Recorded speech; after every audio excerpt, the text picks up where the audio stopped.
Hey, everybody. So, by now you've heard the stories and read the news about what's been happening in Washington, D.C. since yesterday. Several people who were unhappy with the election results basically decided to move beyond peaceful protest and forcefully storm the Capitol building and go ahead and loot and create chaos in the name of let's go ahead and change the results. Well, using violence to resolve a conflict isn't a good strategy in middle school, and it's a horrible one, especially at the national stage. So right now is a very natural time for you as students to perhaps be a bit worried about what you're hearing and seeing. Not just the big fighting that's going on with the whole election bit, but especially as this is going into violence, and you hear people saying things like our country is falling apart and we're not going to be able to make it. By hearing that, it's perhaps natural for your worries to go up. Now, despite all this going on, the reason I'm making this video is because I want to share with you some reasons why I have faith in the Constitution and why I have faith that this is going to work out. Now, the Constitution was written by people who have just been through something even much worse than this. They went through a war with Great Britain. They went through the Revolutionary War. They've lived a number of turmoil.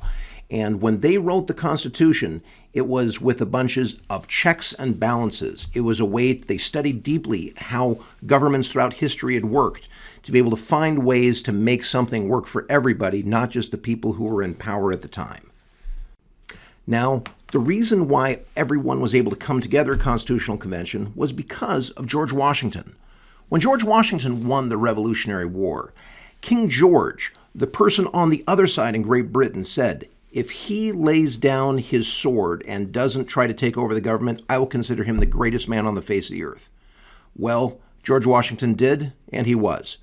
And that spirit of self-sacrifice and let's put the country before us is what basically set the tone of how the Constitution was written.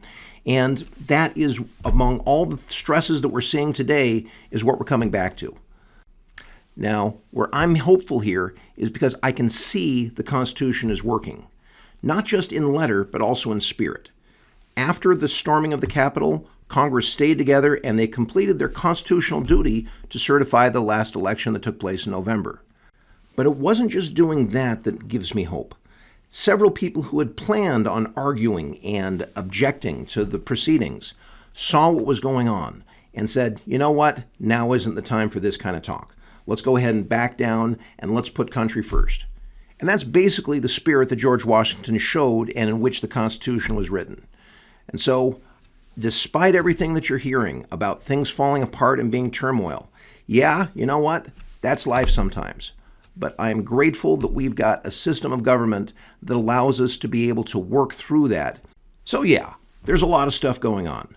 But you don't need to be worried that things are going to fall apart all around your ears, as long as we keep going in the spirit of what George Washington showed us, of putting other people first and making the good of the country and of each other the first priority. All right. God bless America. Take care.